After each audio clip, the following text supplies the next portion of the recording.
আজি আমি জাগিৰোডেৰ আইবিত মধ্য অসম পূজাৰপন্থী ছাত্ৰ সন্থা, মধ্য অসম পূজাৰপন্থী সন্মিলনী আৰু মধ্য অসম পূজাৰপন্থী জ্যেষ্ঠ নাগৰিক সন্মিলনীৰ যৌথ উদ্যোগত আমি এটি প্ৰেছ মিট ইয়াতে দিবলৈ বিচাৰিছোঁ। আমাৰ লগত উপস্থিত আছে মধ্য অসম পূজাৰপন্থী ছাত্ৰ সন্থাৰ সন্মানীয় সাধাৰণ সম্পাদক ৰাতুল ৰাজবংশী ডাঙৰীয়া, মধ্য অসম পূজাৰপন্থী সন্মিলনীৰ সন্মানীয় আমাৰ বিষয়ববীয়া প্ৰমোদ ডেকা ডাঙৰীয়া, আমাৰ জ্যেষ্ঠ নাগৰিক সন্মিলনীৰ কাৰ্যকৰী সভাপতি ৰাণা ডেকা ডাঙৰীয়া, আক্ৰাছুৰ ভাইচ প্ৰেছিডেণ্ট হেমন্ত ডেকা ডাঙৰীয়াকে প্ৰমুখ কৰি আমাৰ সাংগঠনিক বিষয়ববীয়াসকল। পোনপ্ৰথমতে আমি মধ্য অসমৰ বিশেষকৈ জাগিৰোডত স্থাপন হ'বলগীয়া যি আমাৰ ছেমি কণ্ডাক্ট প্ৰজেক্ট, এই প্ৰজেক্টটো জাগিৰোডত স্থাপন কৰিবলৈ যি সিদ্ধান্ত কেন্দ্ৰীয় চৰকাৰে লৈছে তাক আমি আচলতে স্বাগতম জনাইছোঁ। কিন্তু অতি দুখ আৰু পৰিতাপৰ কথা, যোৱা 25 ছেপ্টেম্বৰ তাৰিখে আমি এটা টুইট দেখিবলৈ পালোঁ। কংগ্ৰেছৰ নেতা মল্লিকাৰ্জুন খাৰ্গেৰ পুত্ৰই প্ৰিয়ম খাৰ্গে তেখেতে স্পষ্ট ভাষাৰে উল্লেখ কৰিছে টুইটটোত যে মধ্য অসমৰ কাৰিকৰী দক্ষতা নাই, মধ্য অসমৰ ছাত্ৰ ছাত্ৰীসকল ইয়াৰ শৈক্ষিকভাৱে আগুৱাই যোৱা নহয়, গতিকে মধ্য অসমত কিয় ছেমি কণ্ডাক্ট প্ৰজেক্টটো তাতো সেই উদ্যোগটো কিয় স্থাপন কৰিব লাগে বুলি তেওঁ এটা টুইট প্ৰকাশ কৰিছে। আৰু এই কথাটোত আমি মধ্য অসম পূজাৰপন্থী ছাত্ৰ সন্থাই আমি তীব্ৰভাৱে তেখেতক গৰিহণা দিছোঁ। প্ৰথম কথা, মধ্য অসমত বসবাস কৰা এই নিবনুৱা ছাত্ৰ ছাত্ৰীসকলৰ, নিবনুৱা ব্যক্তিসকলৰ উত্তৰণৰ স্বাৰ্থত কিবা এটা ব্যৱস্থা হ'বলৈ ওলাইছে, সেইটোক আমি সৰ্বতোপ্ৰকাৰে আমি ৱেলকাম কৰিছোঁ। আৰু তেনেস্থলত কংগ্ৰেছৰ নেতাগৰাকীয়ে কি উদ্দেশ্যত তেনেদৰে ক'লে যে মধ্য অসমত হ'ব নালাগে, এই উদ্যোগটো স্থাপন হ'ব নালাগে, এই কথাটো তেওঁ কোৱাৰ অধিকাৰ ক'ত পালে? আৰু তেখেতে কোৱাৰ মাত্ৰকে অসম প্ৰদেশ কংগ্ৰেছ কমিটিৰ তৰফৰ পৰা তেখেতক কিন্তু সমৰ্থন কৰিবলৈ এটা টুইট তেওঁলোকে প্ৰকাশ কৰিছে। তেতিয়াহ'লে মধ্য অসমৰ এই নিবনুৱা যুৱক যুৱতীসকল, মই কংগ্ৰেছৰ সেই বিষয়ববীয়াসকলক সুধিব বিচাৰিছোঁ, মধ্য অসমৰ শিক্ষিত নিবনুৱা যুৱক যুৱতীসকল তেওঁলোকৰ নিজৰে নহয় নেকি?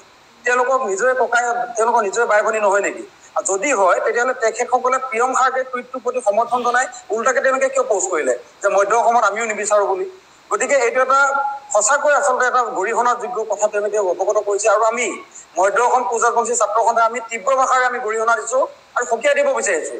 আহি থকা দিনবিলাকত আমি বিচাৰোঁ মধ্য অসমৰ এই জাগিৰোডত ছেমি কণ্ডাক্ট প্ৰজেক্ট হ'ব লাগিব, আৰু যিকোনো প্ৰকাৰে ইয়াক যদি কোনোবাই প্ৰতিহত কৰিব বিচাৰে, কোনোবাই যদি ইয়াক যদি বাধা দিব বিচাৰে, আমি কিন্তু হাত সাৱটি বহি নাথাকোঁ। বিভিন্ন দল সংগঠন আমি লগ হৈ আমি মধ্য অসমত বিৰোধিতা কৰা সকলক আমি কিন্তু সদায় নেৰিম, আমি আইনী ব্যৱস্থা হাতত ল'ম।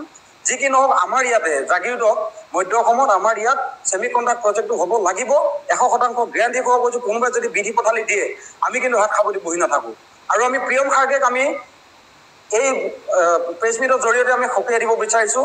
আৰু অসমৰ প্ৰদেশ কংগ্ৰেছৰ সেই নেতাসকলকো আমি আহ্বান জনাব বিচাৰিছোঁ, আপোনালোকে তৈলমৰ্দন কৰা ৰাজনীতি পৰিহাৰ কৰক আৰু ৰাজনীতিৰ ঊৰ্ধত থাকি আপোনালোকে এই ছেমি কণ্ডাক্ট প্ৰজেক্টটো ইয়াত নিৰ্মাণ কৰা যি পৰিকল্পনা, এই পৰিকল্পনাটো সফল কৰাত আপোনালোকে মনোনিৱেশ কৰক, চৰকাৰক আপোনালোকে সহযোগ কৰক। আমি ৰাজনীতিৰ ঊৰ্ধত থাকি এইখিনি কথা ক'ব বিচাৰিছোঁ, কাৰণ এই বিষয়বস্তুটো কোনো আমি দলৰ কথা ইয়াত আহি নপৰে। আমি কংগ্ৰেছকো কোৱা নাই, বিজেপিকো কোৱা নাই, কিন্তু কংগ্ৰেছক তেওঁলোকে বিৰোধিতা কৰাৰ কাৰণে আমি কংগ্ৰেছক ক'বলৈ বাধ্য হৈছোঁ।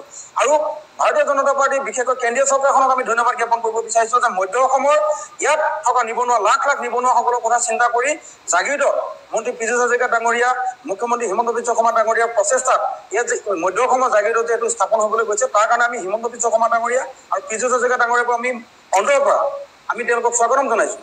গতিকে তেনেস্থলত এই নিবনুৱাসকলৰ মূৰত টাঙোন মৰাত যি তেওঁলোকে পৰিকল্পনা কৰিছে, ইয়াত এইটো বন্ধ কৰা যি পৰিকল্পনা, ষড়যন্ত্ৰ, কুটিল ষড়যন্ত্ৰ বুলি কৈছোঁ মই, যি ষড়যন্ত্ৰ কৰিছে তাক আমি একে আষাৰে আমি গৰিহণা দিছোঁ। আৰু পৰৱৰ্তী দিনত তেওঁলোকে এনেকুৱা ধৰণৰ কথা বতৰা কোৱাৰ পৰা বিৰত থাকক, তাৰ কাৰণে আমি আহ্বান জনালোঁ। আৰু যদি পুনৰাই তেখেতসকলে এনেকুৱা ধৰণৰ মন্তব্য কৰে তেতিয়াহ'লে কিন্তু আমি আকৌ এবাৰ কৈছোঁ, আমি আইনী প্ৰক্ৰিয়া আমি হাতত ল'বলৈ বাধ্য হ'ম। কিন্তু কাৰণ আইনততো ঊৰ্ধত কোনো নহয়। ইয়াৰ আমি কোনো প্ৰিয়ম খাৰ্গেৰ কথা আমি চিনি নাপাওঁ।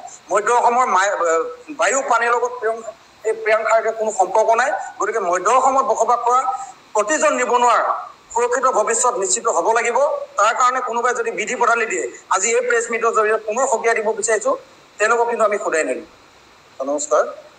আজি আমাৰ মধ্য অসম যি পূজাৰপন্থী সন্মিলনী, লগতে আমাৰ যুৱ ছাত্ৰ সন্মিলনী, ছাত্ৰ সন্থা আৰু জ্যেষ্ঠ নাগৰিক সন্থা সকলো মিলি আমি একত্ৰিত হৈ এটা প্ৰতিবাদ কৰিব বিচাৰিছোঁ যে ইতিমধ্যে আমাৰ যি জাগিৰোডত, অসমৰ জাগিৰোডত যিটো টাটা ছেমি কণ্ডাক্টৰ প্ৰকল্পৰ ইতিমধ্যে আধাৰশিলা হৈ গ'ল, তাৰপিছত এনেধৰণৰ কিছুমান মন্তব্য আমি শুনিবলৈ পাইছোঁ।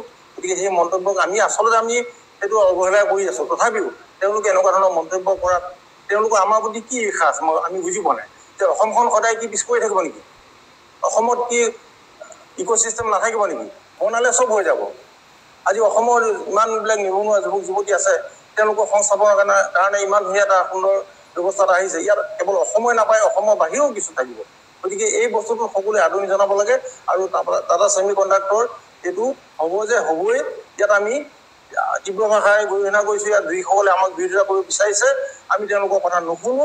আৰু আমি ইয়াৰ কাৰণে প্ৰয়োজন সাপেক্ষে আমি অকল আমাৰ যি মধ্য অসম কোচ ৰাজবংশী সন্মিলনীৰ লগত আমাৰ যি কোচ ৰাজবংশী ছাত্ৰ সন্থা আৰু অন্যান্য বিভিন্ন দল সংগঠন লৈ আমি তীব্ৰ প্ৰতিবাদ আৰম্ভ কৰিম। আৰু আমি প্ৰয়োজন সাপেক্ষে আন্দোলনৰ প্ৰচেছ আমি আৰম্ভ কৰিম, জঙ্গী আন্দোলন। গতিকে আমাৰ